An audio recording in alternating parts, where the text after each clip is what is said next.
नमस्कार, मैं सन्वेश आप सभी लोगों का अपने YouTube चैनल परम टाइम्स पर स्वागत करता हूं। दोस्तों, आज की क्लास में यूपीपी जो टेक्स्ट सीरीज है, जो आगामी परीक्षा है, उसका हर हफ्ते हम टेक्स्ट सीरीज करवा रहे हैं और उसका पीडीएफ हमारे टेलीग्राम चैनल परम टाइम्स पर अवेलेबल है। दूसरी बात, उसमें जो मैथ्स के प्रश्न हैं वो आज क्लास में डिस्कस करने वाले हैं। तो देखिए, आज की क्लास का पहला क्वेश्चन है, पेपर सेट को सॉल्व करते रहिए, जो मैथ्स के प्रश्न होंगे वो हम सॉल्व करवाएंगे, उसका सॉल्यूशन हमारे यूट्यूब चैनल पर अवेलेबल होगा। क्वेश्चन ये है मित्रों कि एक सेल्समैन, थोड़ा बड़ा कर देते हैं, एक सेल्समैन को कार द्वारा यात्रा की जाने वाली प्रत्येक किलोमीटर के लिए 15 रुपए और बाइक के द्वारा यात्रा की जाने वाली प्रत्येक किलोमीटर के लिए 5 रुपए का दावा करता है। एक दिन में यदि उसने 90 किलोमीटर की दूरी तय करने के बाद 600 रुपए का दावा किया है तो उसने बाइक से कितने किलोमीटर की यात्रा की है। बहुत ही प्यारा क्वेश्चन है, ठीक है। देखिए,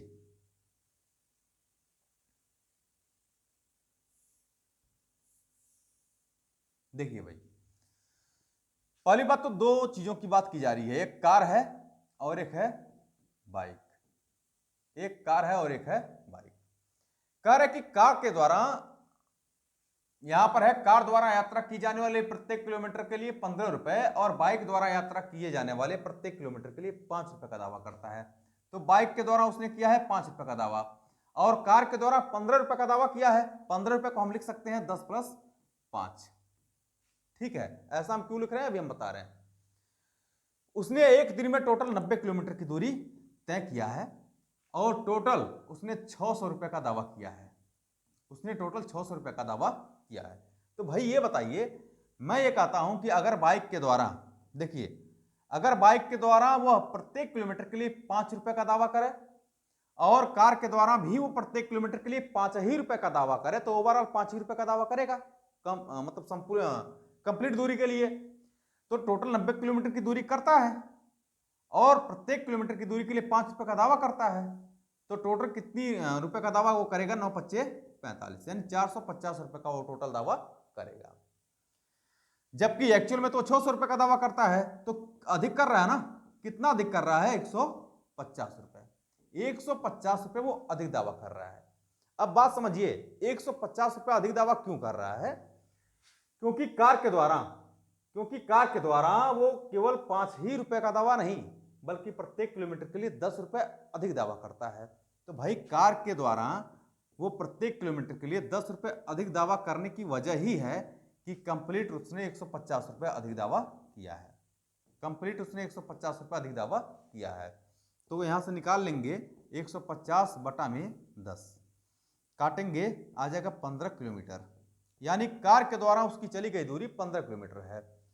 कार के द्वारा चली गई दूरी कितनी है? 15 किलोमीटर। उसने पूछा है कि बाइक के द्वारा उसने कितने किलोमीटर की यात्रा किया है। टोटल 90 किलोमीटर चल रहा है, कार के द्वारा वो 15 किलोमीटर चल रहा है, घटा देंगे तो आ जाएगा 75 किलोमीटर। यानी इस प्रश्न का उत्तर होगा आपका 75 किलोमीटर।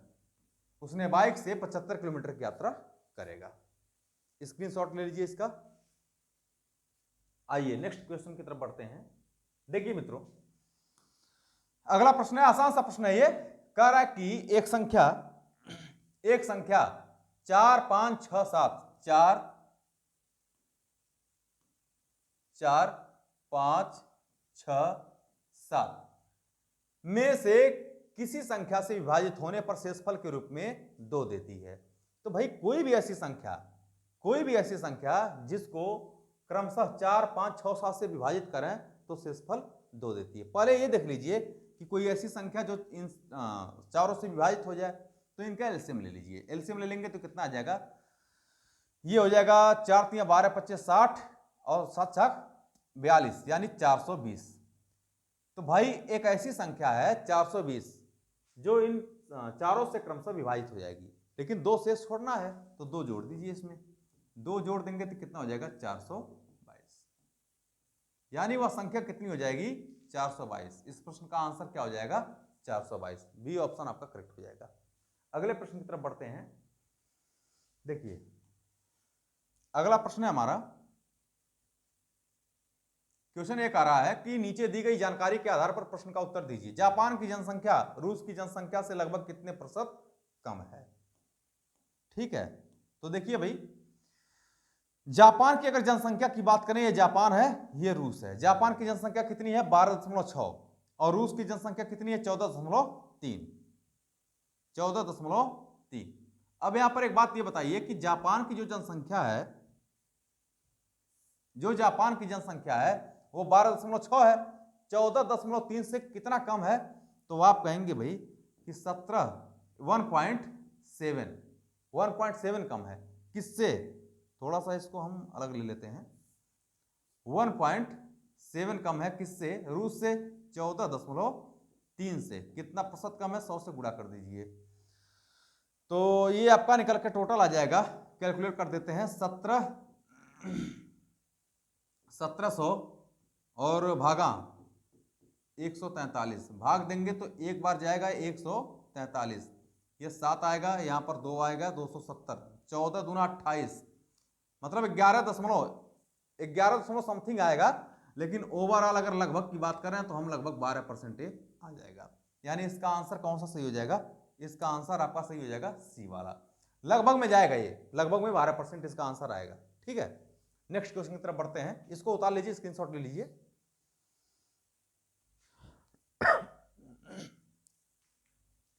देखिए, अगला प्रश्न है हमारा, बहुत ही प्यारा क्वेश्चन है। क्वेश्चन ये है कि एक कीट आगे और पीछे दोनों दिशाओं में जा सकता है। वह 3 मिनट के लिए आगे की ओर बढ़ता है और 2 मिनट के लिए पीछे की ओर आता है। वह 5 मीटर प्रति मिनट की चाल से चलता है। कम से कम कितने समय में वह 105 मीटर की दूरी तय कर पाएगा? मित्रों, एक बात समझिएगा, बहुत ही प्यारा क्वेश्चन है ये। देखिए, एक कीट है, आगे और पीछे दोनों दिशाओं में जा सकता है। कह रहे वह 3 मिनट के लिए आगे की ओर बढ़ता है और 2 मिनट के लिए पीछे की ओर आता है। वह 5 मीटर प्रति मिनट की चाल से चलता है। यह बताइए कि अगर कोई कीट पहले वो 3 मिनट आगे की ओर बढ़ रहा है, 2 मिनट पीछे की ओर आ रहा है, लेकिन ध्यान देना है कि लास्ट में जब वो लास्ट दूरी तय करेगा तो 3 मिनट जो है 3 मिनट आगे की ओर ही जाएगा, तभी वो दूरी को पार कर लेगा। 2 मिनट पीछे आने की उसको आवश्यकता नहीं पड़ेगी। ठीक है, तो आप ये निकाल लीजिए, कम से कम दूरी निकालनी है तो ऐसे प्रश्नों में करते क्या है कि भाई आगे बढ़ता है तो 3 मिनट की दूरी तय करता है, और आपको पता है कि 5 मीटर प्रति मिनट की चाल से वो चलता है, यानी 1 मिनट में 5 मीटर चलता है। तो अगर 1 मिनट में 5 मीटर चलता है तो 3 मिनट में कितना चलेगा? 3 पच्चे 15 मीटर, 15 मीटर। और टोटल दूरी कितनी है? 105। तो 105 में से आप 15 को स्टार्टिंग में ही घटा दीजिए। यही इसका रूल होता है कि स्टार्टिंग में घटा दीजिए इसको, तो कितना बच जाएगा? 90 मीटर। यानी अब उसको केवल और केवल 90 मीटर की दूरी तय करनी है। अब इसको सॉल्व कैसे करेंगे? देखिए भाई, 3 मिनट जो है, 3 मिनट में आप देख लीजिए कितनी दूरी तय किया। तो 1 मिनट में 5 मीटर, तो 3 मिनट में आगे चलेगा वो 15 मीटर की दूरी तय करेगा, और ये आगे चलेगा तो हम प्लस लिख देते हैं। और 2 मिनट में वो कितनी दूरी तय करेगा? तो 1 मिनट में 5, 2 मिनट में 10 मीटर, यानी ये पीछे चलेगा। ठीक है, तो ओवरऑल अगर हम यहां पर देखें तो 5 मिनट में, भाई 5 मिनट में उसने ओवरऑल 5 ही मीटर की दूरी तय किया है। बात को बहुत ध्यान से देखिएगा, 5 मिनट में ओवरऑल उसने केवल और केवल 5 ही मीटर की दूरी तय किया है। तो भाई 5 मिनट में 5 मीटर की दूरी तय करता, तो हम कह सकते हैं कि 1 मिनट में वो 1 मीटर की दूरी तय करेगा, मीटर की दूरी तय करेगा। अगर 1 मिनट में 1 मीटर की दूरी तय करेगा, उसको तय कराना है टोटल 90 मीटर, तो ये बताइए कि 90 मीटर में वो कितना दूरी तय करेगा, मतलब 90 मीटर की दूरी वो कितना मिनट में तय करेगा? तो आप कहेंगे कि भाई 90 मीटर की दूरी वो 90 मिनट में तय करेगा। 90 मीटर की दूरी वो 90 मिनट में तय करेगा। बची दूरी कितनी है? 15 मीटर। तो 15 मीटर जो है वो अगले 3 मिनट में जैसे ही जाएगा वो पार कर जाएगा, क्योंकि 1 मिनट में वो 5 मीटर चलता है। तो 3 मिनट में पार कर जाएगा। 3 को जोड़ दीजिए, यानी टोटल जो है 93 मिनट में, भाई टोटल 93 मिनट में वो 105 मीटर की दूरी तय कर लेगा। यानी ऑप्शन नंबर कौन सा सही हो जाएगा? डी वाला। उम्मीद करता हूं कि ये क्वेश्चन आपको समझ में आया होगा। ठीक है, आइए अगले प्रश्न की तरफ बढ़ते हैं। देखिए, बहुत ही अच्छा, बहुत ही प्यारा क्वेश्चन है ये। क्वेश्चन ये है कि एक रेलगाड़ी 26 मीटर प्रति सेकंड और 42 मीटर प्रति सेकंड की गति से रेलगाड़ी की विपरीत दिशा में चलते हुए दो व्यक्तियों को क्रमशः 9 सेकंड और 7 सेकंड में पार करती है। रेलगाड़ी की लंबाई कितनी है? तो भाई मेरे एक बात ये बताइए कि एक रेलगाड़ी है, वो 26 मीटर प्रति सेकंड, बहुत ही प्यारा क्वेश्चन है, आप ध्यान समझिएगा। 26 मीटर प्रति सेकंड और 42 मीटर प्रति सेकंड की गति से रेलगाड़ी की विपरीत दिशा में, मतलब रेलगाड़ी अगर ऐसे आ रही है तो दो आदमी ऐसे आ रहे हैं, विपरीत दिशा में चल रहे हैं, तो विपरीत दिशा में चलते हुए दो व्यक्तियों को 9 सेकंड और 7 सेकंड में पार करती है। तो आप ये बताइए कि जो समय है, मैं यहां पर लिख देता हूं, जो समय है, यहां पर थोड़ा सा नीचे लिखते हैं, ऊपर नहीं हो पाएगा। जो समय है, उस समय का अनुपात कितना है? 9 सेकंड है पहले वाले का, और दूसरे का कितना है? 7 सेकंड है। तो समय का अनुपात 9 संबंधी अगर 7 है, तो भाई चाल का अनुपात कितना होगा? चाल का अनुपात, यहां चाल बोले तो सापेक्ष चाल की बात कर रहा हूं मैं। चाल का अनुपात कितना होगा? जब भी दूरी नियत हो या कांस्टेंट हो या निश्चित हो, तो समय का अनुपात चाल के अनुपात का उल्टा होता है, या चाल का अनुपात समय के अनुपात का उल्टा होता है। तो भाई समय का अनुपात अगर 9 से 7 है, तो चाल कितनी हो जाएगी? 7 से 9। अब मेरी बात ध्यान समझिए कि जो ट्रेन है, वो ट्रेन की चाल हम टी मान लेते हैं। ध्यान समझिएगा, ट्रेन की चाल हम टी मानते हैं। ट्रेन ऐसे चल रही है और व्यक्ति ऐसे चल रहा है, तो सापेक्ष चाल क्या होगा? जुड़ जाएगा। तो ट्रेन की चाल अगर टी है तो व्यक्ति की चाल कितनी है? 26 मीटर प्रति सेकंड। तो टी प्लस सापेक्ष चाल निकलेगा 26। जो टोटल सापेक्ष चाल निकल के आया वो टी प्लस 26 आ गया है। और दूसरे व्यक्ति, भाई दूसरा व्यक्ति तो आ रहा है और ट्रेन तो वही है, ट्रेन की चाल तो वही है, तो दूसरा व्यक्ति ट्रेन को अगर पार करेगा तो उसकी सापेक्ष चाल कितनी होगी? टी प्लस, भाई दूसरे व्यक्ति की चाल कितनी है? 42, तो टी प्लस 42। अब यहां पर ध्यान दीजिएगा कि एक काम करिए कि अंतर ले लीजिए दोनों का। तो भाई 7 से 9 हो रहा है, इसका अंतर कितना हो जाएगा? 2, और इसका अंतर कितना हो जाएगा? टी से टी कट जाएगा अगर अंतर लेंगे तो, और 26 और 42 का अंतर कितना हो जाएगा? 16। तो 2 बराबर किसके? 16 के। भाई यूनिट के रूप में 2 है, जबकि एक्चुअल में कितना है? 16 है। तो 1 बराबर किसके? 8 के। 2 चौक 8, 1 बराबर 8 के। अगर 1 बराबर 8 के निकल के आ गया भाई, तो आप ये बताइए कि चाल तो 7 थी इसकी, तो इसमें 8 से गुणा करेंगे तो आ जाएगा 8 सत्ते 56, 56 मीटर प्रति सेकंड, 56 मीटर प्रति सेकंड। और यहां पर अगर ज्ञात करेंगे तो 9 में अगर हम गुणा कर देंगे 8 से, तो 9 सत्ते 9, माफ करिएगा, 8 9 8 72, ये 72 मीटर प्रति सेकंड है। ठीक है, अब यहां पर देखिए हमको ज्ञात करना है कि ट्रेन की लंबाई कितनी है। तो भाई समय तो मालूम हो गया 9, और चाल भी मालूम हो गया 56, तो ट्रेन की लंबाई ज्ञात कर सकते हैं। ट्रेन की लंबाई कितनी हो जाएगी? 9, यहां पर देखिए 9 गुना 56, 56, तो हो जाएगा 9 छक 54 के 4, 9 पच्चे 45, 5 कितना हो गया? 50। कितना हो गया? 50। कहां भाग गया भाई? ओ, एक मिनट भाई, ठीक हो गया ना? तो ये हो गया कितना आपका? 50। यानी जो ट्रेन की लंबाई होगी वो 504 मीटर। ट्रेन की लंबाई कितनी होगी? 504 मीटर हो जाएगी। ठीक, यहां से भी आप कर सकते हैं कि भाई ये 72 है, समय कितना लग रहा है? 7, तो 7 से गुणा कर देंगे 72 में, तो भी कितना निकल के आएगा? 504 मीटर। उम्मीद करता हूं कि ये प्रश्न आपको समझ में आया होगा। स्क्रीनशॉट ले लीजिए, आगे बढ़े। देखिए अगला प्रश्न है, एक निश्चित धनराशि 20 दिनों के लिए ए की मजदूरी या 30 दिनों के लिए बी की मजदूरी का भुगतान करने के लिए पर्याप्त है। वह धनराशि कितने दिनों के लिए दोनों की मजदूरी का भुगतान करने के लिए पर्याप्त है? मित्रों क्वेश्चन वही है कि ए किसी काम को 20 दिनों में और बी किसी काम को 30 दिनों में करता है, तो ए कितने दिनों में करता है? 20 दिनों में। सेम ऐसे ही पैटर्न वाला क्वेश्चन है कि दोनों मिलकर उस काम को कितने दिनों में करेंगे। बी कितने दिनों में करता है? 30 दिनों में। ठीक, एलसीएम ले लीजिए, कितना हो जाएगा? 60, तो हो जाएगा 20 × 60 और 30 × 60। टोटल 60 काम कराने हैं और दोनों मिलकर के कितने काम करेंगे, 3 2 5 काम। तो अगर 60 काम कराने हैं और दोनों मिलकर के 5 काम करेंगे तो कितने दिन लगेंगे, 12 25 60 यानी 12 दिन। ऑप्शन नंबर कौन सा सही हो जाएगा इस प्रश्न का, ऑप्शन नंबर आपका भी करेक्ट हो जाएगा। ठीक है, उतार लीजिए। अगला प्रश्न पे आते हैं हम। देखिए बहुत ही प्यारा क्वेश्चन है ये,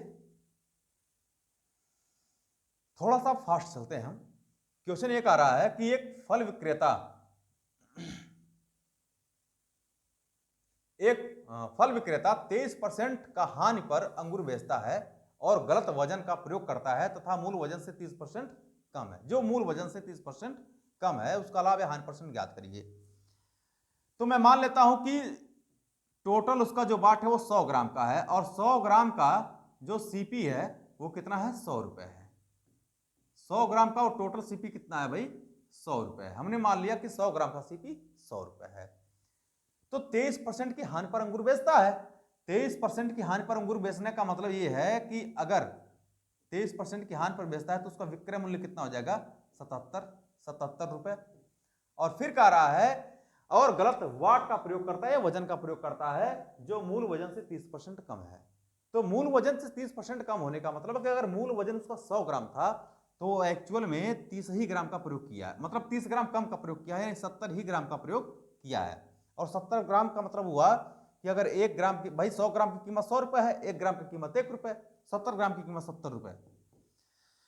अब ध्यान समझिएगा कि भाई उसने दे रहा है कितना, 70 ग्राम ही दिया है, तो उसने 70 रुपए के क्रय मूल्य के बराबर ही वो दे रहा है एक्चुअल में। तो खरीदा कितने में होगा, 70 रुपए में, यानी यही उसका सीपी बन जाएगा। तो भाई 70 रुपए की चीजें वो 77 में बेच रहा है, आपको 7 रुपए का, मतलब वो 7 रुपए का लाभ कमा रहा है। कितने का लाभ कमा रहा है, 7 रुपए का। यहां पर मैं लिख देता हूं कि 7 रुपए का लाभ कमाता है।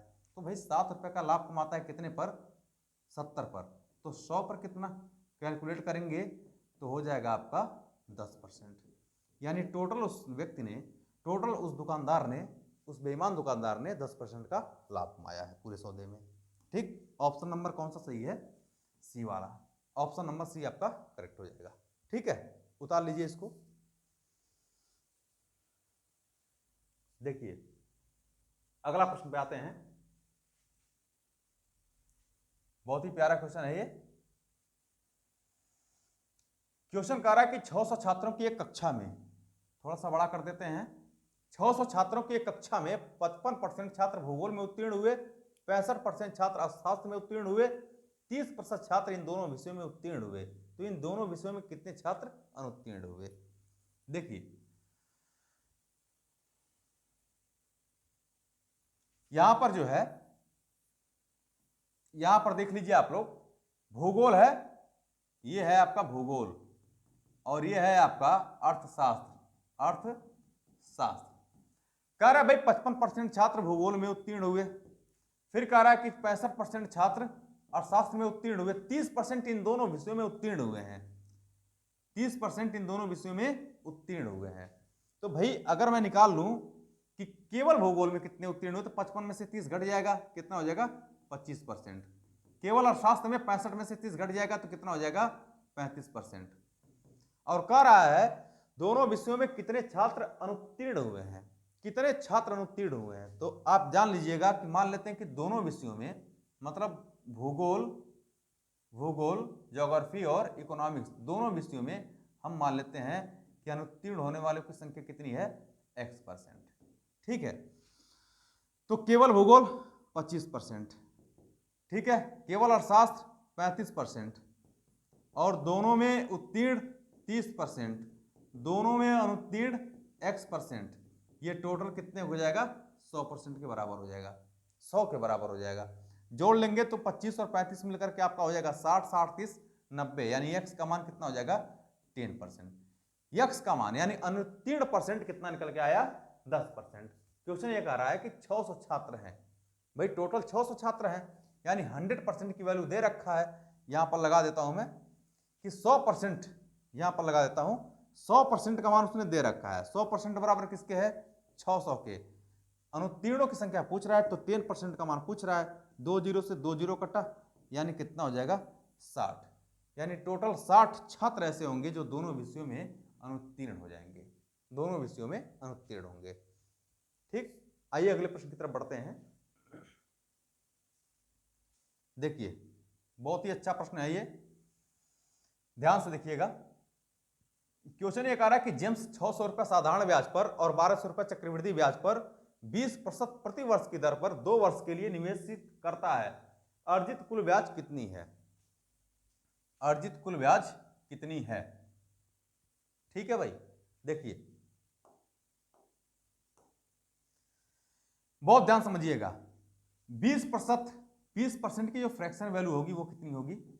1/5, यानी 5 रुपए अगर उसका मूलधन है, प्रिंसिपल कितना है? अगर 5 रुपए है, मैं साधारण ब्याज की भी बात कर रहा हूं, प्रिंसिपल अगर 5 रुपए है तो 1 रुपए वो 1 वर्ष में ब्याज मिलेगा।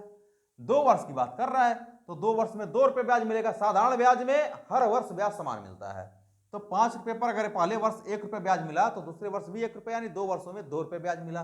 कितना ब्याज मिला? 2 रुपए आपका ब्याज मिल गया। एसआई कितना मिला आपका? 2 रुपए। यहां पर 600 रुपए पर साधारण ब्याज दिया हुआ है, यानी साधारण ब्याज वाला मूलधन 600 रुपए है, तो 5 बराबर किसके? मूलधन हमने 5 माना है, 5 बराबर किसके? 600 के, तो हो जाएगा आपका 12 25 60। आप 120 से गुणा किए, ब्याज पूछ रहा है तो 2 में भी 120 से गुणा कर दीजिए, तो 12 दूना कितना हो जाएगा? 24। यानी साधारण ब्याज कितना मिला है उसको? 2 वर्षों में 240 रुपए। चक्रवृद्धि निकाल लेते हैं, तो भाई 20% का मतलब चक्रवृद्धि अगर हम ज्ञात करें तो 20% का मतलब कितना? 1/5। तो 5 से भाई प्रिंसिपल अगर 5 था तो अमाउंट कितना होगा? 5 से 1 रुपए ज्यादा मिला, मतलब 6 रुपए। तो इसका स्क्वायर कर देते हैं, क्योंकि 2 वर्ष की बात कर रहा है ना, तो यहां पर क्या करते हैं? 2 वर्ष के लिए इसका स्क्वायर कर देते हैं, तो 5 25 25 छछम 36, यानी हम कह सकते हैं भाई कि 25 रुपए मूलधन पर अमाउंट 36 रुपए हुआ, ब्याज कितना मिला है? 11 रुपए। यही आपका सीआई बन गया है, यानी 2 वर्षों का जो टोटल ब्याज मिला है वो 11 यूनिट मिला है। आप ये बताइए कि मूलधन दे रखा है, चक्रवृद्धि वाला मूलधन कितना है? 1200, तो 25 बराबर किसके? 1200 के। 1200 आपने गुणा किससे किया होगा इसमें? तो आप देख सकते हैं कि 25 चौक को 100, 25 वट्ठे 200, 48 से गुणा किया इसमें, तो 48 से इसमें भी गुणा कर दीजिए। 48 से इसमें गुणा कर देंगे तो कितना हो जाएगा? 11 में 48 से गुणा करेंगे, 11 बट्टे 88 के 8, 11 चौक 44, 44 और 8 कितना हो जाएगा आपका? 52, 528। तो भाई यहां पर जो सीआई मिला है वो 528 मिला है और एसआई मिला है 240, तो दोनों को जोड़ दीजिए, तो 528 इसमें ऐड करेंगे, मैं यहां पर कर देता हूं, दोनों को जोड़ देंगे तो 240 और ये हो गया आपका 528, जोड़ेंगे तो 8 6 7, यानी 768 रुपए, यानी कुल ब्याज 768 रुपए मिलेगा। ऑप्शन नंबर डी आपका करेक्ट हो जाएगा। अगले प्रश्न की तरफ बढ़ते हैं। देखिए यह भी बहुत ही प्यारा क्वेश्चन है, ध्यान से देखिए। क्वेश्चन कह रहा है कि तीन साझेदार ए, बी और सी ने अपनी उद्योग की पूंजी के लिए 5,750 रुपए का निवेश करते हैं। ए ने बी से 500 रुपए ये अधिकतम है, अधिकतम निवेश किया, और बी ने सी से 750 रुपए अधिक निवेश किया। उद्योग वर्ष के दौरान फर्म 23,000 रुपए का लाभ कमाती है, ए को मिलने वाले लाभ का शेयर कितना है? तो भाई यहां पर एक बात देखिएगा आप लोग, मैं ऐसे कर देता हूं। कितने लोग हैं? 3 लोग हैं। 3 लोग कौन कौन है? ए है, बी है और सी है। कह रहा है कि बी ने सी से 750 रुपए अधिक निवेश किए। बी ने जो है वो सी से 750 रुपए अधिक निवेश किए, ठीक है। और ए ने बी से 500 रुपए अधिक निवेश किए हैं। तो 750 अगर ये अधिक किससे किया है, ये 500 रुपए इससे भी कर रहा है, यानी टोटल ए जो है वो सी से कितना कर लेगा? जोड़ लीजिए, 500 7 5 12, यानी 1250 रुपए, ठीक है। अब यहां पर ध्यान दीजिएगा कि बी ने जो है वो टोटल 750 रुपए अधिक निवेश किया है और ए ने टोटल 1250 रुपए अधिक निवेश किया है। टोटल जोड़ लीजिए, ये हो जाएगा आपका 1250 और 750 मिलकर के 2000, ठीक है। 2000 ये लोग अधिक निवेश किए हैं, तो टोटल कितना है? 2300। नहीं, आपका कितना है टोटल भाई? 5750 है। 5750 में से आप 2000 को घटा दीजिए, बच कितना जाएगा 3750। अब 3750 तीन साझेदार है, तीनों में बांट दीजिए, 3 से भाग दे दीजिए, तो कितना बराबर बराबर आएगा 3 एकम 3, 3 दूना 6, 3 पच्चे 15, यानी प्रत्येक का हिस्सा 1250। अगर अधिक नहीं मिला होता तो अधिक को हमने निकाल दिया है, तो 1250 प्रत्येक का हिस्सा आ गया है, यानी सी कितना पाएगा 1250। ठीक है, ए बी कितना पाएगा, इससे 750 रुपये अधिक पा रहा है। तो भाई देखिए एक बात ध्यान समझिएगा, एक बात बहुत ध्यान समझिएगा, चल क्यों नहीं रहा ये, देखिए सी ने कितना पाया है 1250, बी ने कितना पाया 1250, बराबर बराबर हमने बांट दिया है, ए ने कितना पाया 1250, तो सी तो 1250 ही पाएगा, लेकिन बी जो है 750 इससे अधिक पाएगा, तो कितना हो जाएगा टोटल 12 7 19, ये 2000 पा जाएगा, और ए कितना पा जाएगा 1250, मतलब 1250 से 1250 ये हो गया, तो टोटल ये कितना हो गया इसका हो गया आपका 2500। अब टोटल इसको लाभ हमें बांटना है, तो पूंजी को लाभ के अनुपात में बांटना है, इसका अनुपात ज्ञात कर सकते हैं, 0 से 0 कटा है, ये 0 कट गया है, 25 से काटेंगे तो 25 नमा 250 और 25 वट्ठे 200, 25 पच्चे 125, ये 10 बार में जाएगा ना, 25 नमा नहीं 25 दहाम, ये भाई कितना है आपका 2500 है, तो 25 दहाम 250, ठीक है, तो 10 8 18, 18 5 कितना हो गया 23, यानी टोटल लाभ कितना हो गया 23 यूनिट, तो 23 देखिए 23 यूनिट टोटल लाभ हुआ है, जबकि एक्चुअल में टोटल लाभ कितना है भाई 23,000 का, 23,000 का।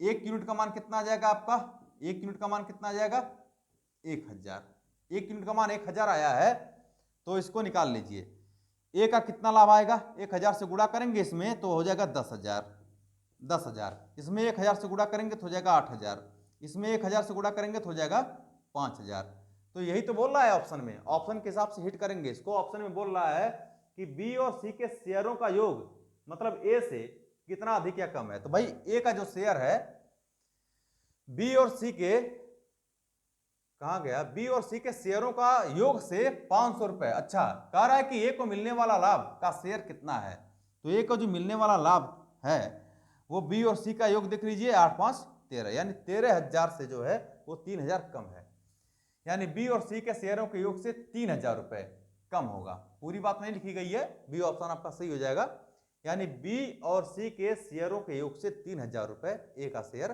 कम होगा। ठीक है, अगले प्रश्न की तरफ बढ़ते हैं। देखिए इसका मौसा पूछ रहा है, तो इसका मौसा आप लोग निकाल लीजिएगा, इसका आंसर आपका जो है 4 आ जाएगा। ठीक है, इसका मौसा निकाल लेंगे तो कितना आ जाएगा 4 आ जाएगा।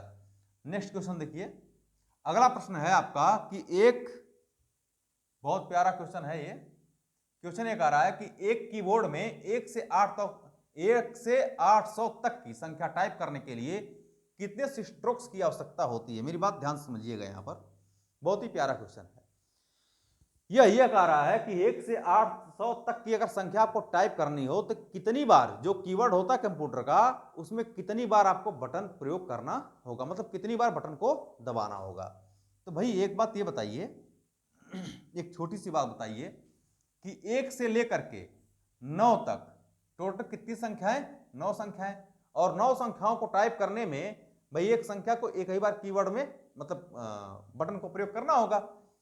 अगर हम कहें कि 10 से लेकर के 99 तक कितनी संख्याएं हुई, तो 10 से लेकर के 99 तक तो टोटल 90 संख्या हो गई, और एक संख्या के लिए 2 बार हमको बटन दबाना होगा।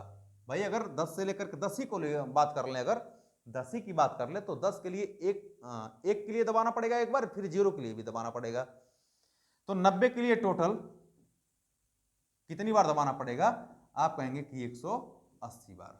ठीक है, अब हम ले लेते हैं 100 से लेकर के 800,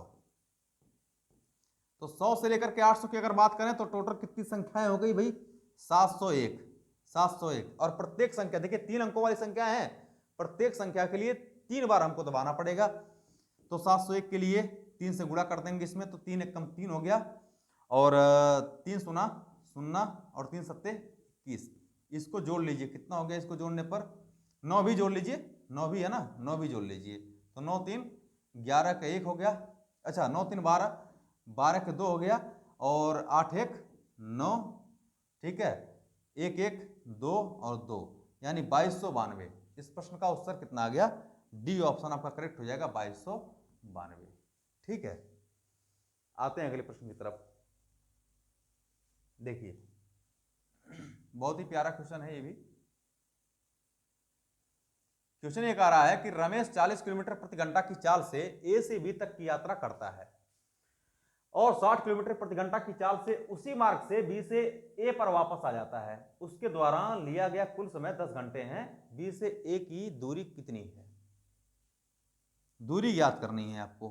बहुत ही प्यारा क्वेश्चन है, ध्यान से देखिएगा भाई। ए से बी तक की यात्रा जब करता है तो 60 किलोमीटर, यहां पर चाल दिया हुआ है आपका, चाल दिया हुआ है, चाल दिया हुआ है कि ए से बी तक जब जाता है तो 40 किलोमीटर प्रति घंटे की चाल से, और जब वापस आता है तो 60 किलोमीटर प्रति घंटे की चाल से। तो मित्रों चाल का रेशियो दे दिया है अगर, तो यहां पर हम समय का अनुपात ज्ञात कर सकते हैं।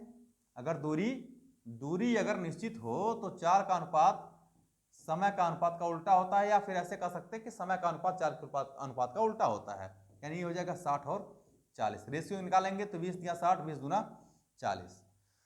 तो टोटल टाइम कितना लग रहा है? 3 2 5 यूनिट, जबकि एक्चुअल में टोटल टाइम यहां पर बोल रहा है कि कुल समय 10 घंटे लगे हैं। तो 5 बराबर 10, 1 बराबर 5 दूना 10, 2 घंटे के। अगर 1 बराबर 2 घंटे के तो 3 बराबर 3 दूना 6 घंटा यहां से लग जाएगा, और 2 दूना 4 घंटा यहां से लग जाएगा। मतलब 6 आवर्स यहां से लगेंगे और 4 आवर्स यहां से लगेंगे। अब यहां पर टोटल दूरी पूछ रहा है, चाल आपको पता है, समय आपको पता है, तो दूरी ज्ञात कर सकते हैं। दूरी कितना हो जाएगा? 40 गुणे 6, 40 गुणे 6, 6 चौक 24, यानी 240 किलोमीटर।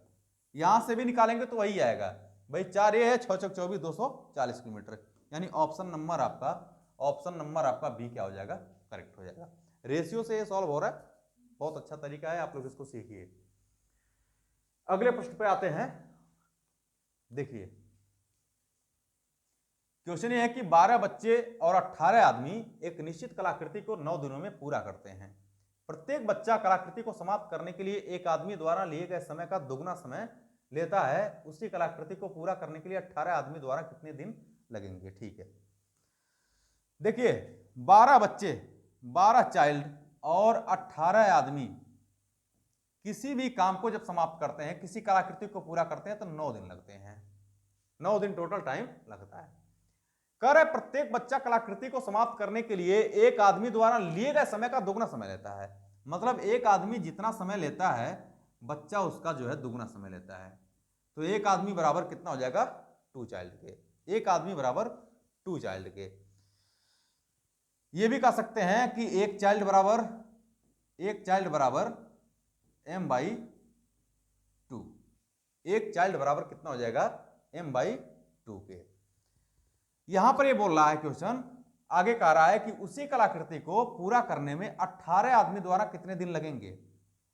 मतलब 18, अगर 18 आदमी उसी कलाकृति को पूरा करें तो कितने दिन लगेंगे? ठीक है, पहली बात तो यहां पर जो आपका सी दिया हुआ है, मतलब चाइल्ड दिया हुआ है, इसको मैन के रूप में कन्वर्ट कर लीजिए। तो चाइल्ड के जगह पर अगर हम इसको लिख देंगे कि 12 गुना m/2, तो ध्यान दीजिएगा 2 छक्के 12, 6 मैन हो जाएगा। तो 6 मैन ये और 18 मैन ये, 18 6 कितना हो गया आपका? 24 मैन। 24 मैन किसी काम को 9 दिनों में अगर पूरा करते हैं तो 18 आदमी उसी काम को कितने दिनों में पूरा करेंगे? तो 9 दूना हो जाएगा 18 और 12 दूना हो जाएगा आपका 24। डी का मान कितना निकल के आएगा? 12 दिन। डी का मान कितना निकल के आएगा? 12 दिन, यानी बी ऑप्शन आपका करेक्ट हो जाएगा। ठीक है, आइए अगले प्रश्न की तरफ बढ़ते हैं। देखिए उम्मीद करता हूं कि आपको चीजें समझ में आ रही होंगी। आसान सा प्रश्न है ये। क्वेश्चन ये कह रहा है कि 75 किलोमीटर प्रति घंटे की गति से चलने वाली एक ट्रेन को एक इलेक्ट्रिक पोल को पार करने में 25 सेकंड का समय लगता है। ट्रेन की लंबाई कितनी है? देखिए ट्रेन की लंबाई हमें मीटर में ज्ञात करनी है। तो पहली बात, एक बात यहां पर ध्यान दीजिएगा भाई, एक छोटा सा मिस्टेक हो गया है। ये 75 नहीं, ये 72 होना चाहिए। ये कितना होना चाहिए? 72। ठीक है, ये आपका 72 है। तो 72 किलोमीटर के मतलब ट्रेन की लंबाई पूछ रहा है, दूरी पूछ रहा है। दूरी बराबर क्या होता है? दूरी बराबर क्या होता है? चाल गुणे समय। दूरी बराबर चाल गुणे समय, 72 गुणे समय 25।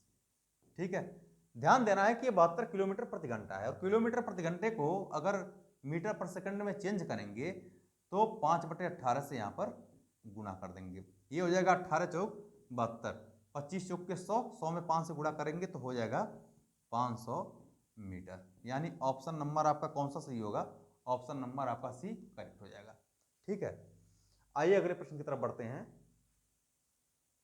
देखिए अगला क्वेश्चन है आपका, छोटा प्रश्न है, आप सॉल्व कर सकते हैं इसको। कह रहा है कि 8 मिनट 6 सेकंड 1 घंटे का कितना प्रतिशत है? ठीक है, तो पहली बात तो 8 मिनट 6 सेकंड को आप पूरा का पूरा सेकंड में कन्वर्ट कर लीजिए। 8 मिनट 8 छक 48, 48 सेकंड ये हो जाए, मतलब 480 सेकंड ये हो जाएगा, और 6 सेकंड एक, तो 486 सेकंड। तो 486 सेकंड,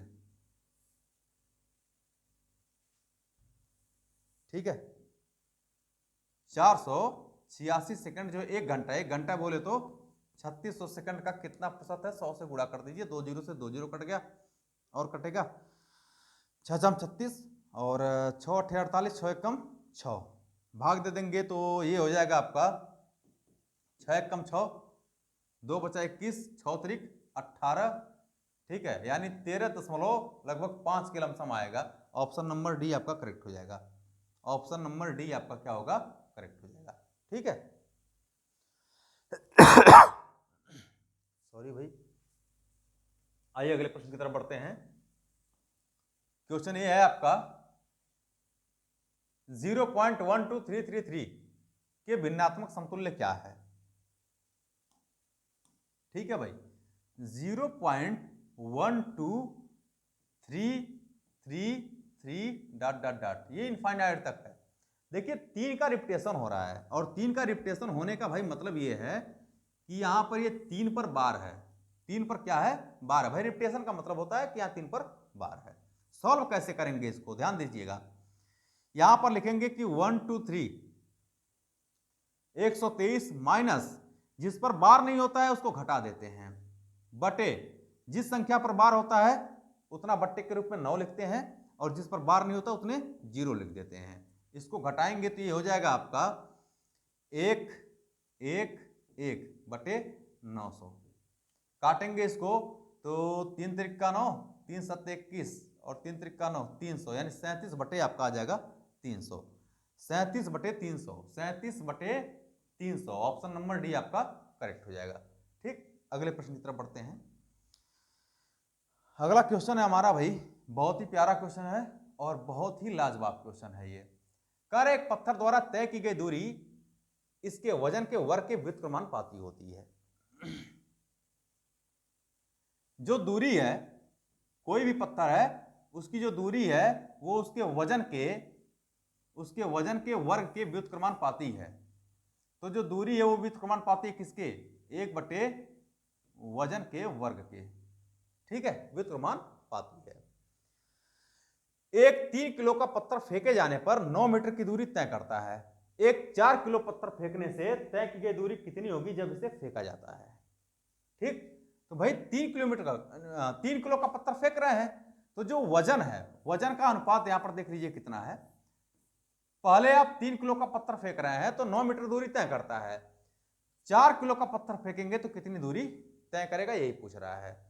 तो अगर वजन का अनुपात 3 संबंधे 4 है तो वजन का वर्ग निकालना है, 9 संबंधे 16। तो दूरी का जो अनुपात निकल के आएगा, दूरी का अनुपात जो निकल के आ जाएगा, दूरी वजन के वर्ग के व्युत्क्रमानुपाती है, यानी 1 बट्टे हो जाएगा 9, ये हो जाएगा 1 बट्टे 16। तो जो यहां से रेशियो निकल के आएगा वो हो जाएगा 16 संबंधे 9 का। तो भाई मेरी जो दूरी का रेशियो निकल के आ गया ना वो 16 संबंधे 9। अब मेरी बात बहुत ध्यान से समझिएगा, यहां पर बहुत ध्यान से मेरी बात समझिएगा। जब 3 किलो वजन का पत्थर फेंक रहे हैं जब भी 3 किलो वजन का पत्थर फेंक रहे हैं, जब भी आप 3 किलो वजन का पत्थर फेंक रहे हैं, तो आप ये बताइए कि 16 यूनिट दूरी है, यूनिट के रूप में है, तो 16 यूनिट की दूरी तय कर रहे हैं। जबकि एक्चुअली में दूरी कितनी तय कर रहे हैं आप? 9 मीटर की दूरी तय कर रहे हैं, 9 मीटर की दूरी तय कर रहे हैं। कह रहे हैं 4 किलो वजन का पत्थर फेंके तो कितनी दूरी तय करेंगे? तो भाई 4 किलो वजन का पत्थर फेंक रहे हैं तो 9 यूनिट दूरी तय कर रहे हैं। तो 9 यूनिट बराबर कितना हो जाएगा? 9 यूनिट बराबर कितना हो जाएगा? 9 गुणा 9/16। पुनः एक बार समझिए इस प्रश्न को। 3 किलो वजन का पत्थर फेंक रहे हैं तो 16 यूनिट दूरी तय कर रहे हैं। जब 4 किलो वजन का पत्थर फेंक रहे हैं तो 9 यूनिट दूरी तय कर रहे हैं। ठीक है, जबकि दूरी आप 16 यूनिट तय तो कर रहे हैं यूनिट के रूप में, लेकिन आप एक्चुअल में कितना कर रहे हैं? 9 मीटर। तो 16 बराबर 9 के, 9 बराबर किसके हो जाएगा? 9 गुणे 9/16। यानी आपका आंसर कितना आ जाएगा? 9 9 81, 81 बटा में 16, 16 25 80, 16 इसको कैलकुलेट कर देता हूं मैं। देखिए हो जाएगा 16 25 80, एक बचा, भाग नहीं जाएगा, दशमलव बढ़ाते हैं जीरो लगेगा, यहां पर मैं इससे कर देता हूं, दशमलव बढ़ाएंगे जीरो लगेगा, फिर भी भाग नहीं जाएगा, एक जीरो यहां पर फिर बढ़ाएंगे। ठीक है, तो 5.0 100 हो जाएगा, तो 16 छक्का 96, यानी हो जाएगा 5.06, 5.06 कहाँ है? 5.06, यानी डी ऑप्शन आपका करेक्ट हो जाएगा। ठीक है, बहुत ही खूबसूरत सा प्रश्न था ये। अगले प्रश्न की तरफ बढ़ते हैं। देखिए भाई, अगला प्रश्न है हमारा कि एक व्यक्ति 35 मिनट में 455 मीटर लंबी दूरी पार करता है। उसकी प्रति घंटे, अच्छा ये है आपका किलोमीटर है ये भाई, यहां पर आप देख लीजिएगा ये किलोमीटर है, किलोमीटर प्रति घंटे में उसकी गति क्या होगी? ठीक है, तो 35 मिनट में वो कितनी दूरी तय कर रहा है? भाई किलोमीटर प्रति घंटे में दूरी निकालना है, तो टोटल उसी रूप में हम कन्वर्ट कर देते हैं, उसकी गति क्या होगी? यानी चाल पूछ रहा है, चाल बराबर होता है दूरी बट्टे समय। चाल बराबर, यहां से मैं निकाल लेता हूं कि चाल बराबर क्या हो जाएगा आपका, क्या हुआ है भाई तुझे?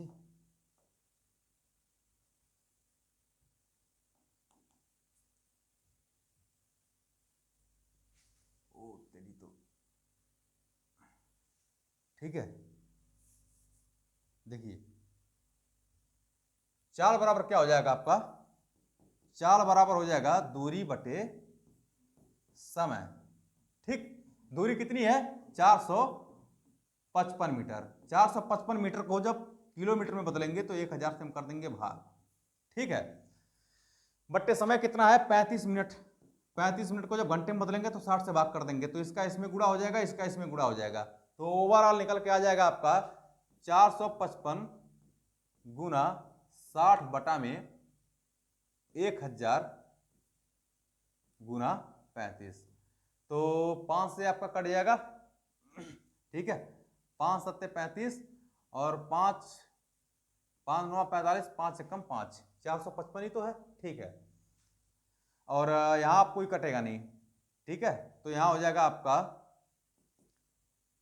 6 कम 6 और 9 छाक 54 बटा में 7 गुना, इसको एक जीरो से एक जीरो काट देते हैं यहाँ पर। ठीक है, एक जीरो का यहाँ पर कोई रोल नहीं है, ये खत्म कर देते हैं, इसको हम खत्म कर देते हैं भाई। ठीक है, अब इसको यहाँ पर काट दीजिए, थोड़ा सा दशमलव में आना है, इसको गुना हो जाएगा 100, 7 से काटिए तो 7 सत्ते 49, 5 बचा, 7 बटे 56।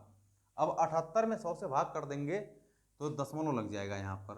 ठीक है, यानी 0.78, ऑप्शन नंबर आपका डी क्या हो जाएगा? करेक्ट हो जाएगा, 0.78 इस प्रश्न का उत्तर होगा। आसान सा प्रश्न था, थोड़ा सा कैलकुलेटिव था। अगले प्रश्न की तरफ आते हैं। देखिए, कह रहा है कि x 5 संख्याओं के औसत को दर्शाता है, यदि प्रत्येक संख्या को 5 से गुणा किया जाता है तो तो नया औसत क्या होगा? मेरी बात ध्यान से समझिएगा, अगर मैं कह दूं कि 5 संख्याओं का औसत 20 है, प्रत्येक संख्या में 2 जोड़ दिया जाए तो नया औसत क्या होगा? तो भाई अगर प्रत्येक संख्या में 2 से गुणा करते हैं, 2 जोड़ते हैं, 2 घटाते हैं, तो इसका यह मतलब होता है कि औसत में भी उतने से गुणा हो जाएगा, उतना जुड़ जाएगा, उतना घट जाएगा। यानी अगर 5 से गुणा किया है तो भाई औसत तो x है, 5 से गुणा करेंगे तो औसत, नया औसत क्या निकल जाएगा, 5x। यानी ऑप्शन नंबर डी आपका क्या हो जाएगा, करेक्ट हो जाएगा। ठीक है, बहुत आसान सा प्रश्न था। अगले प्रश्न की तरफ आते हैं भाई। देखिए ये प्रश्न मैं करवा चुका हूं अभी, ये रिपीटेड क्वेश्चन है, सेट में रिपीट हो गया है, ये क्वेश्चन मैं करवा चुका हूं। अगला प्रश्न पे आते हैं। देखिए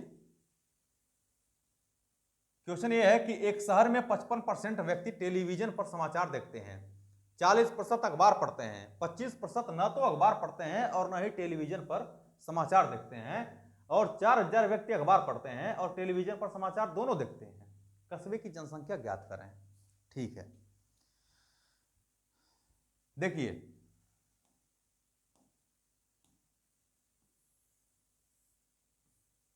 यहां पर जो है 55% और टेलीविजन पर समाचार, ये टेलीविजन है,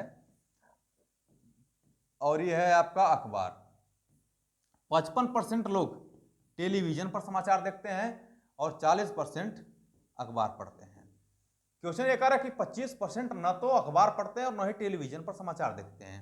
मतलब 25% ऐसे लोग हैं भाई, 25% ऐसे लोग हैं, 25% ऐसे लोग हैं जो न ही टेलीविजन पर समाचार देखते हैं और न ही अखबार या न्यूज़पेपर पढ़ते हैं, ये दोनों काम नहीं करते हैं। ऐसे संख्या 25% है। तो ये भी देख लीजिए कि कितने परसेंट दोनों पढ़ते होंगे, मान लेते हैं x% है, तो यहां से केवल टेलीविजन निकालेंगे तो हो जाएगा 55 माइनस एक्स, यहां से केवल अखबार निकालेंगे तो हो जाएगा 40 माइनस एक्स। अब बात को ध्यान से समझिए, बात को ध्यान समझिएगा। यहां पर अगर केवल टेलीविजन की बात करें, देखिए यहां पर थोड़ा सा आप लोग देखिए, अगर हम केवल टेलीविजन की बात करें तो हो जाएगा 55 माइनस एक्स धन दोनों एक्स धन केवल अखबार 40 माइनस एक्स धन कुछ ऐसे भी तो लोग हैं जो दोनों नहीं देखते हैं। ऐसी संख्या कितनी है, 25%। 25 ये टोटल बराबर किसके हो जाएगा, 100% के। ये टोटल बराबर किसके हो जाएगा, 100% के। तो इसको जोड़ लीजिए, 25 और 55 ये मिलकर के हो जाएगा आपका कितना होगा भाई, 80। 80 और 40 कितना हो जाएगा, 120। एक्स से एक्स कट जाएगा आपका, बचेगा केवल माइनस एक्स। इधर पक्षांतर करेंगे तो एक्स बराबर टोटल निकल के आ जाएगा 20%। यानी दोनों, अगर हम दोनों की बात करें तो दोनों पढ़ने वालों की संख्या 20% है। कह रहा है कि 4000 व्यक्ति अखबार पढ़ते हैं और टेलीविजन पर समाचार दोनों देखते हैं, और ऐसी संख्या कितनी है, 20%। तो 20% बराबर किसके, 4000 के। तो 100% टोटल संख्या पूछ रहा है, 100% बराबर, तो आप यहां से कैलकुलेट कर सकते हैं। देखिए 20 दूना हो जाएगा 40 और 200 का इसमें गुणा करेंगे तो कितना हो जाएगा, 20,000। यानी इस प्रश्न का उत्तर क्या हो जाएगा, इस प्रश्न का उत्तर आ जाएगा आपका 20,000, यानी ऑप्शन नंबर बी आपका करेक्ट हो जाएगा। ठीक है, बहुत ही प्यारा क्वेश्चन था। अगले प्रश्न की तरफ आते हैं। क्वेश्चन ये कह रहा है कि मेरे पास 3 संबंधित 2 संबंधित 1 के अनुपात में 5 रुपए, 2 रुपए और 1 रुपए के सिक्के हैं। यदि मेरे पास कुल 120 रुपए हैं तो मेरे पास 5 रुपए के कितने सिक्के हैं। तो भाई एक बात बताइए कि अगर 5 रुपए के 3 सिक्के हैं तो उनका मूल्य कितना होगा, 5 तियां 15। अगर 2 रुपए के 2 सिक्के हैं तो उनका मूल्य कितना होगा, 4। अगर 1 रुपए के 1 सिक्के हैं तो उनका मूल्य कितना होगा, 1। तो 4 1 5 और 15 कितना हो जाएगा, 20। तो टोटल मूल्य यूनिट के रूप में कितना हुआ, 20, जबकि एक्चुअल में कितना है, 120 रुपए। ठीक है, क्वेश्चन ये कह रहा है कि 5 रुपए के कितने सिक्के हैं, तो भाई 20 बराबर 20 के 5 रुपए के सिक्कों की संख्या कितनी है, 5 रुपए के सिक्के की संख्या 3 ही है, तो 3 बराबर किसके, इसको काट देंगे यहां से तो हो जाएगा 2 छक्के 12 और 6 त्रिक 18, यानी सिक्कों की संख्या कितनी आ जाएगी, 18। ऑप्शन नंबर आपका डी करेक्ट हो जाएगा। ठीक, अगले प्रश्न की तरफ बढ़ते हैं। देखिए अगला प्रश्न है, बहुत ही प्यारा क्वेश्चन है ये। क्वेश्चन ये कह रहा है कि दिव्यिका ने साधारण ब्याज के तहत T% की दर से T वर्षों के लिए 1200 रुपए का निवेश किया। यदि उसे 432 रुपए का ब्याज मिलता है तो ब्याज की दर क्या है। पहली बात तो भाई ये ज्ञात कर लीजिए ना कि 432 रुपए, भाई 400, ध्यान से देखिएगा, 432 रुपए उसको ब्याज मिलता है। मैं यहां पर लगा देता हूं 432 रुपए उसको ब्याज मिलता है कितने पर? 1200 रुपए पर। कितना परसेंट मिलता है? 100 से गुणा कर दीजिए, 2 जीरो से 2 जीरो कटा, 12 से इसको काटेंगे तो 12 तिया 36 हो गया और 12 छाक 72, यानी आ जाएगा आपका 36%। 36%। अब मेरी बात ध्यान समझिएगा, 100 रुपए पर मिलने वाला ब्याज ही ब्याज की दर होता है। 100 रुपए पर आपको 36 रुपए ब्याज मिल रहा है। 100 रुपए पर 36 रुपए ब्याज मिला है, कितने वर्ष में मिला है ये पता नहीं है, लेकिन ये पता है कि 100 रुपए पर 36 रुपए ब्याज मिल रहा है। यहां पर कह रहा है कि T% की दर से T वर्षों के लिए, यानी भाई 100 रुपए पर अगर T रुपए ब्याज मिल रहा है आपको, तो T वर्ष में कितना मिलेगा? तो आप कहेंगे T² मिलेगा। जबकि एक्चुअल में 100 रुपए पर 36 से मिल रहा है, तो T² किसके बराबर? 36 के। तो T बराबर किसके हो जाएगा? 6 के। और T तो हमारा रेट ऑफ इंटरेस्ट है, यानी रेट ऑफ इंटरेस्ट कितना आ गया? 6%। ब्याज की दर कितनी आ गई? 6%। ऑप्शन नंबर हमारा कौन सा सही होगा? बी करेक्ट हो जाएगा। ठीक है, अगले प्रश्न की तरफ बढ़ते हैं। देखिए, क्वेश्चन ये है कि 12% की छूट देने के बाद भी एक वस्तु को 10% के लाभ पर बेचा गया था। 12% की छूट देने के बाद भी एक वस्तु को 10% के लाभ पर बेचा गया था। अंकित मूल्य क्रय मूल्य से कितने प्रतिशत अधिक है? ठीक है भाई, देखिए एक बात ध्यान समझिएगा कि जो सीपी होता है और जो एमपी होता है, थोड़ा सा नीचे हम लिख दें इसको, जो सीपी होता है और जो एमपी होता है, इनमें एक रेशियो होता है। सीपी होता है आपका 100 माइनस डिस्काउंट परसेंट, और एमपी निकल के आता है 100 प्लस प्रॉफिट परसेंट। ठीक है, तो क्वेश्चन ये कह रहा है कि 12% की छूट देने के बाद भी 12% की छूट देंगे, यानी सीपी कितना होगा? 88। वस्तु को 10% का लाभ पर बेचा गया, 10% का लाभ, एमपी कितना हो जाएगा? 110। इसको कैलकुलेट करेंगे, काट देंगे तो रेशियो निकल के आएगा 11 बट्टे 88, 11 दया 110। यानी कोई वस्तु 8 रुपए उसका सीपी है और एमपी कितना आ गया? 10 रुपए या 10 यूनिट कह सकते हैं। कह रहा है अंकित मूल्य क्रय मूल्य से कितने प्रतिशत अधिक है? कितना अधिक है? 2 अधिक है। किससे? 8 से। कितना प्रतिशत अधिक है? तो कैलकुलेट करेंगे तो ये हो जाएगा 2 चौका 8, 25 चौको 100, यानी 25% क्या होगा? अधिक होगा। ऑप्शन नंबर आपका बी क्या हो जाएगा? करेक्ट हो जाएगा। ऑप्शन नंबर बी आपका करेक्ट होगा। उतार लीजिए इसको, आगे बढ़े। देखिए अगला प्रश्न है हमारा, बहुत ही खूबसूरत सा प्रश्न और बहुत ही आसान सा प्रश्न। क्वेश्चन कह रहा है कि निम्नलिखित वृत्त आरेख वित्तीय वर्ष है, ये वित्तीय वर्ष है। वित्तीय वर्ष 2015 से 16 में कंपनी विनमैक्स में कर्मचारियों का वितरण दर्शाता है। कंपनी में कर्मचारियों की कुल संख्या 10,800 है। दी गई जानकारी के आधार पर प्रश्नों का उत्तर दीजिए। यदि मानव संसाधन विकास में, देखिए कुल संख्या दिया हुआ है, कार्य यदि मानव संसाधन विकास में 70% कर्मचारी महिलाएं हैं। मेरी एक बात बताइए छोटी सी, कि मानव संसाधन विकास यही तो है, यानी यही वाला है 30 अंश वाला। तो मानव संसाधन 30 अंश में 70% क्या है? महिला कर्मचारी हैं। 70% बोले तो 21। अगर 30 में 21 महिला कर्मचारी हो गई 30 अंश में, तो बचा 9 अंश। भाई 9 अंश, तो 9 अंश क्या होंगे? पुरुष। भाई 21 क्या हो गई? फीमेल हो गई। इसको हम फीमेल लिख देते हैं। तो 9 अंश क्या होंगे? मेल, पुरुष होगा। ठीक है, टोटल संख्या दिया हुआ है, यही तो पूछ रहा है कि मेल कर्मचारियों की संख्या मतलब कितने पुरुष कर्मचारी हैं मानव संसाधन विकास में, कितने पुरुष कर्मचारी हैं। टोटल संख्या कितनी दी हुई है भाई? टोटल इसको अगर गिन लेंगे तो 360 अंश आ जाएगा। तो 360 अंश किसके बराबर हो जाएगा भाई? टोटल संख्या 10,800 की। और मानव संसाधन में कितने पुरुष हो जाएंगे फिर? 9। तो 9 बराबर किसके? इसको काट पीट मचाएंगे। देखिए 1 0 से 1 0 कट गया, 36 से काट देंगे इसको तो 3 त्रिक 9 और 6 त्रिक 18, मतलब 30 बार में ये जाएगा, और 9 त्रिक 27, यानी आ जाएगा आपका आंसर 270। आंसर आ जाएगा आपका 270। डी ऑप्शन आपका करेक्ट हो जाएगा। आगे बढ़ते हैं। देखिए ये भी प्रश्न आसान सा प्रश्न है, बेहतर प्रश्न है, इसको आप कर सकते हैं।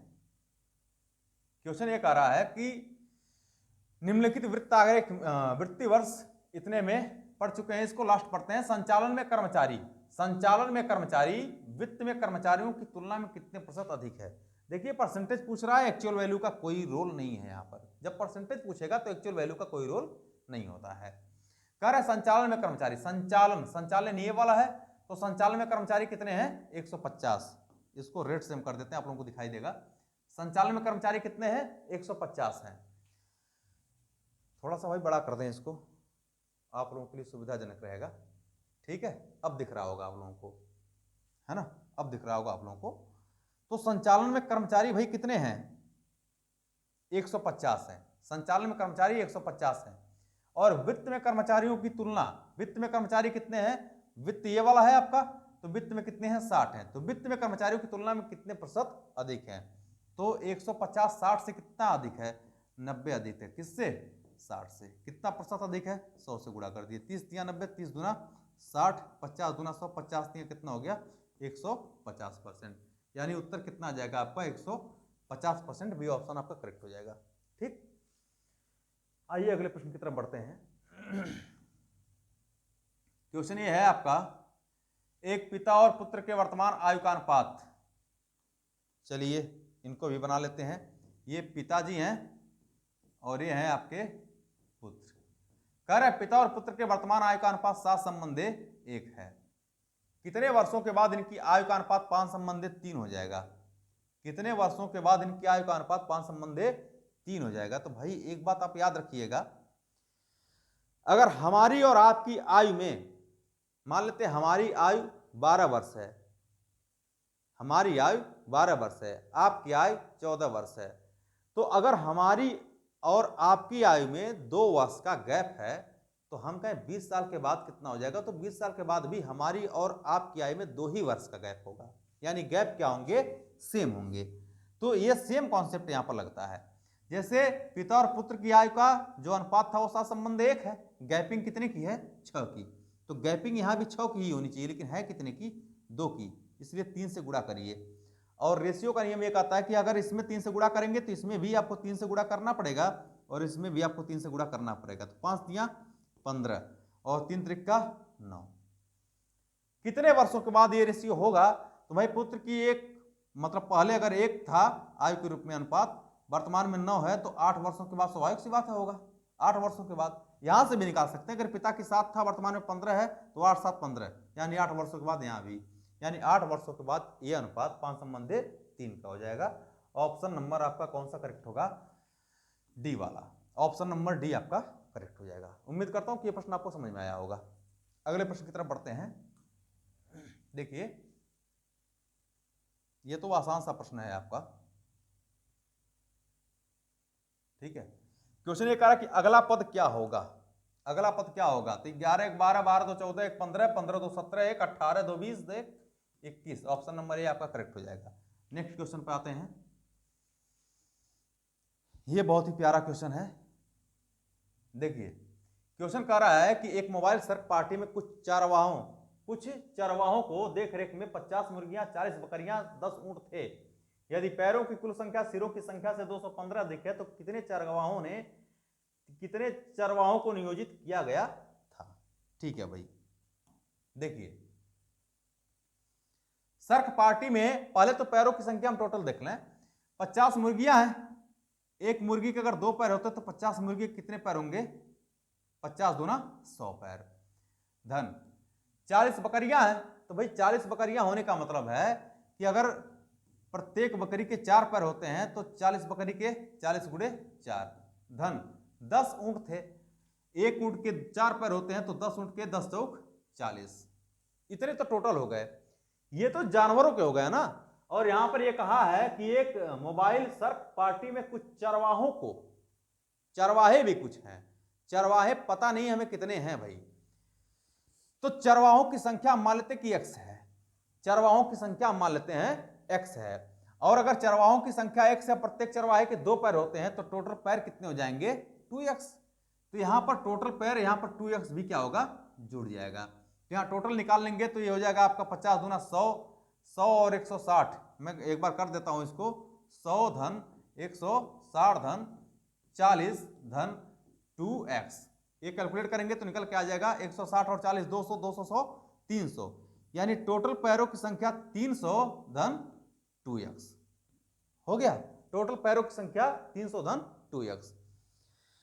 अब यहां पर एक बात और देखिए, सिरों की संख्या कितनी होगी भाई? 50 मुर्गी है, 40 बकरियां, 45 40 90 और 10 ऊंट, 100। टोटल भाई जानवर 100 हो गए और एक चारवाह हमने माना है, तो 100 धन x, 100 धन x, 100 धन कितना हो जाएगा x। इसी को घटा देंगे, मतलब यही तो कह रहा है टोटल पैर इतने आ गए, टोटल सिर इतने आ गए, पैर में से सिर को घटा देंगे तो कितना अधिक आ जाएगा आपका? 215, 215 के इक्वल हो जाएगा। यहां पर आप कैलकुलेट कर लेंगे तो 2x माइनस x, एक x हो जाएगा, ये 200, तो 200 माइनस x, 200 प्लस x हो जाएगा आपका, 200 प्लस x बराबर 215 की। कुछ गड़बड़ हो रहा है क्या? 2 ही x तो है, ठीक तो है भाई, हाँ ठीक है, कोई दिक्कत नहीं है। तो x बराबर कितना हो जाएगा? 215 में से 200 घट जाएगा तो कितना हो जाएगा? 15। कितना हो जाएगा? 15। यानी चरवाहों की संख्या कितनी थी? 15 थी। ऑप्शन नंबर हमारा कौन सा सही होगा? सी वाला करेक्ट हो जाएगा। ठीक है, उतार लीजिए इसको एक बार। अगले प्रश्न की तरफ बढ़ते हैं। देखिए अगला क्वेश्चन है भाई, बहुत ही प्यारा और बहुत ही लाजवाब क्वेश्चन है। कह रहा है 5 अंकों की संख्या, 5 अंकों की संख्या है, कितनी है? 2 4 7 x और 8, 44 से विभाजित है, 44 से विभाजित है। यदि कोई संख्या 44 से कट रही है तो इसका मतलब है कि इसके फैक्टर से भी वो कटनी चाहिए। 11 चौक 44, यानी वो 11 से भी कटनी चाहिए और 4 से भी कटनी चाहिए। तो 4 से कटने का रूल क्या है? 4 से कटने का रूल है कि लास्ट की दो संख्याएं या तो 0 हो या तो 4 से विभाजित होने वाली हो। तो x का मान ध्यान से देखिएगा, x का मान यहां पर 4 हो सकता है, बिल्कुल। अगर 4 रखेंगे तो 48 होगा, 48 4 से कट जाएगा। 2 रखेंगे 28 होगा, 4 7 28 से भी कट जाएगा। 1 और 3 नहीं रख सकते, 1 रखेंगे तो 18 होगा, 4 से नहीं कटेगा। 3 रखेंगे तो 38 होगा, ये भी जो है कि नहीं कटेगा 4 से। तो सी और डी ऑप्शन तो कभी नहीं हो सकते। अब हम केवल ए और बी ऑप्शन पर रहेंगे। अब यहां पर देखिए 11 से कटने वाली कोई संख्या यहां पर ले लीजिए। अगर 4 यहां पर ले लेते हैं, x की वैल्यू अगर 4 लेते हैं तो भाई देखिएगा 11 से यदि सम स्थानों के अंकों का योग और विषम स्थानों के अंकों के योग का अंतर या तो 11 के मल्टीपल में होना चाहिए या तो 0 हो, तो संख्या 11 से विभाजित होती है। तो अगर 4 रख देंगे तो 7 2 9, 9 8 17, कितना हो गया? 17। अब ये हो गया आपका विषम स्थानों का अंकों का योग। अब सम स्थानों का ले लीजिए, 4 4 8, तो 17 और 8, 17 और 8 का जब अंतर लेंगे तो कितना हो जाएगा? 9। 11 से नहीं कटेगा, 0 भी नहीं हुआ है, इसलिए 4 मत लीजिए, आप ले लीजिए इसको 2। अगर 2 ले लेंगे आप तो यहां पर आप देख सकते हैं, यहां पर आप देख सकते हैं, ठीक है। 7 2 कितना हो गया? 9, 9 8 कितना हो गया? 17, 17 और 4 2 कितना हो गया? 6। तो 17 और 6 का अंतर कितना? 11, 11 के मल्टीपल में आ रहा है।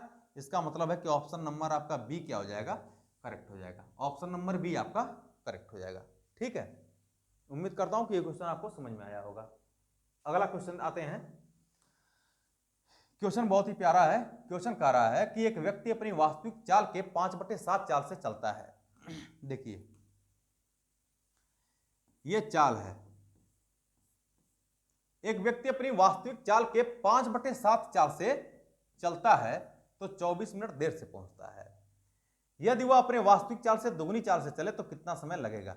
देखिए यहां पर दूरी निश्चित है, यहां पर दूरी क्या है? निश्चित है। और यदि डिस्टेंस निश्चित हो तो चाल का अनुपात समय के अनुपात का उल्टा होता है, या समय का अनुपात चाल के अनुपात का उल्टा होता है। ठीक, अगर पहले उसकी वास्तविक चाल 7 थी तो अपने 5/7 चाल से चल रहा है, यानी 5 चाल से वो चल रहा है। तो चाल का अनुपात कितना? 7 संबंधे 5। तो भाई समय का अनुपात कितना हो जाएगा? समय का अनुपात हो जाएगा 5 संबंधे 7। यानी पहले वो 5 मतलब 5 यूनिट समय लेता था, वर्तमान में 7 यूनिट समय ले रहा है। कितना ज्यादा ले रहा है? 2 ज्यादा ले रहा है। जबकि एक्चुअल में प्रश्न में दिया हुआ है कि 24 मिनट देर से पहुंचता है। तो 2 बराबर 24 के, तो 1 बराबर कितना? 12 के। भाई 1 यूनिट का मान कितना आएगा? 12 के।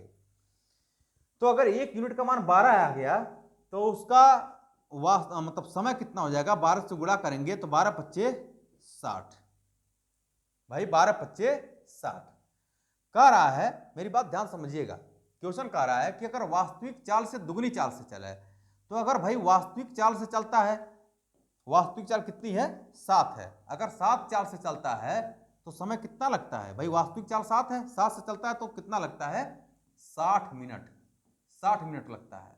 लेकिन कह रहा है अगर दुगनी चाल से चले यानी 14 चाल से चले तो कितना समय लगेगा, तो 60 गुना 14 बट्टे में 7, 7 गुना 14, 60 गुना 120 मिनट, और 120 मिनट को हम लिख सकते हैं 2 घंटा, 2 आवर्स। 120 मिनट को लिख सकते हैं 2 घंटा, यानी ऑप्शन नंबर आपका कौन सा सही हो जाएगा भाई, ऑप्शन नंबर आपका ए करेक्ट हो जाएगा। उम्मीद करता हूं कि यह प्रश्न आपको समझ में आया होगा, बहुत आसान सा प्रश्न था ये। आइए अगले प्रश्न की तरफ बढ़ते हैं। देखिए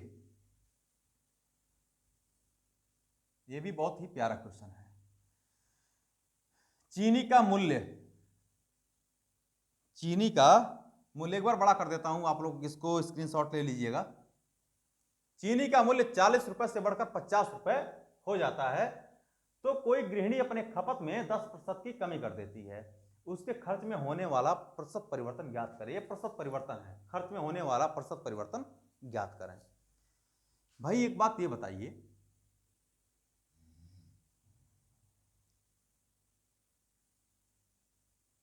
देखिए एक बात ध्यान दीजिएगा, जब भी प्राइस और कंजप्शन का गुणा होता है तो निर्माण होता है एक्सपेंडिचर का, खर्च का। जब भी मूल्य और खपत का गुणा होता है तो खर्च का निर्माण होता है।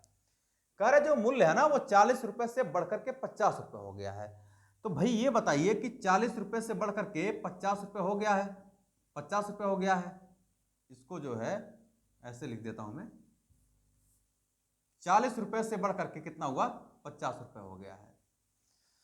परसेंटेज मान ज्ञात कर लें इसका, 10 की वृद्धि हुई है कितने पर, 40 पर, 10 की वृद्धि हुई है 40 पर।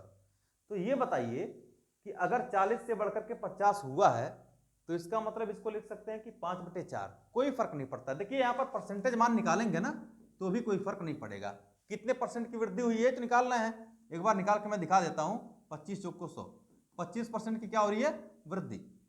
अब पुनः हम वही काम करने वाले हैं कि 25% बराबर 1/4, पहले 4 था वर्तमान में 1 बढ़ा है तो 5/4, हमने क्या लिखा 5/4। ये बात हमने परसेंटेज की वीडियो में बता रखा है। तो भाई एक काम क्यों ना करें हम, जब भी इस तरह के प्रश्न मिले तो हमें परसेंट में चेंज करने की कोई आवश्यकता नहीं है। जब भी कहता है कि 40 रुपए से बढ़ करके 40 रुपए से बढ़कर के 50 रुपए हो जाता है तो 0 से 0 आप काट दीजिए, है ना। यानी प्रारंभ में 4 था वर्तमान में 5 होता है, तो इसको लिख सकते हैं कि 5/4, एक लाइन में समझ लेंगे। जो हमारा खपत है उसमें 10% की कमी हो जाती है, खपत में 10% की कमी, 10% बोले तो मैं लिख देता हूं 10% बोले तो 1/10, यानी प्रारंभ में अगर 10 था तो वर्तमान में 1 कम हो रहा है, इसको लिख सकते हैं 9/10। कुछ काटने लायक है तो काट दीजिए, 5 गुना कितना हो जाएगा 10, एक्सपेंडिचर निकल के कितना आएगा भाई 9/8, यानी प्रारंभ में अगर हमारा 8 था तो वर्तमान में 9 हो गया है खर्च। प्रारंभ में अगर हम 8 यूनिट की खर्च करते थे तो वर्तमान में 9 कर रहे हैं, ठीक है, एक ज्यादा कर रहे हैं, एक ज्यादा कर रहे हैं कितने पर 8 पर, 100 पर कितना 1/8 का जो परसेंटेज मान होता है याद कर लीजिएगा 12.5% होता है, कितना 12.5%, यानी 12.5% की क्या हो जाएगी वृद्धि होगी, 12.5% की वृद्धि हो जाएगी। ऑप्शन नंबर डी आपका करेक्ट है। ठीक, नेक्स्ट क्वेश्चन पे आते हैं। अगला क्वेश्चन है आपका बहुत ही प्यारा क्वेश्चन है। क्वेश्चन कह रहा है कि किसी कर्मचारी का वेतन पहले 50% बढ़ता है, किसी कर्मचारी का वेतन पहले 50% बढ़ जाता है। मान लेते हैं उसका वेतन 1 था, 50% बढ़ने का मतलब है 1/2, 2 से 1 बढ़ा 3/2, ठीक। पुनः कह रहा है कि उसके बाद 54% घट जाता है, तो भाई मेरे 54% का मतलब यहां पर ध्यान दीजिएगा, इसको लिख सकते हैं 27/50। ये घट रहा है यानी पहले 50 था अब 27 घट गया है, तो 50 से 27 घट गया है तो इसका मतलब हो कितना गया 23/50। कुछ काटने लायक तो काट दीजिए नहीं तो रहने दीजिए। 23 तिया कितना हो गया 20 तिया 60, 3 त्रिका 9, 69/50 दूना 100, 50 दूना कितना हो जाएगा 100, 69/100। यानी उसका जो कुल वेतन है वो पहले 100 था भाई, प्रारंभिक उसका कुल वेतन 100 था, वर्तमान में कितना है 69 है। कमी हो रही है कितने की, 31 की कमी हो रही है। और भाई 31 की कमी अगर 100 पे होती है इसका मतलब है कि 31% की कमी हो गई है, 31% की क्या हुई, कमी हो गई है। यानी ऑप्शन नंबर हमारा क्या हो जाएगा, बी वाला करेक्ट हो जाएगा, ऑप्शन नंबर बी हमारा करेक्ट हो जाएगा। तो मित्रों उम्मीद करता हूं कि आपको चीजें समझ में आई होंगी। ठीक है, आप जो लोग हमारी वीडियो को पहली बार देख रहे हैं वो चैनल को सब्सक्राइब कर दें, लाइक करते रहें और शेयर करते रहें। और हम इसी उम्मीद के साथ हर हफ्ते इसी तरह की टेस्ट सीरीज करवाएंगे। आप देख रहे होंगे बहुत अच्छे, बहुत बेहतर क्वेश्चन भी मिले हैं। और ऐसा नहीं कि हमने बहुत बाहर से प्रश्न को रखा है, प्रश्न भी बहुत अच्छे हैं जो पूछे गए भी प्रश्न है, इसमें प्रीवियस ईयर्स के क्वेश्चंस भी हैं। तो दोस्तों आप लोग चैनल को लाइक शेयर और सब्सक्राइब करते रहें। जय हिंद मित्रों, धन्यवाद, बाय बाय।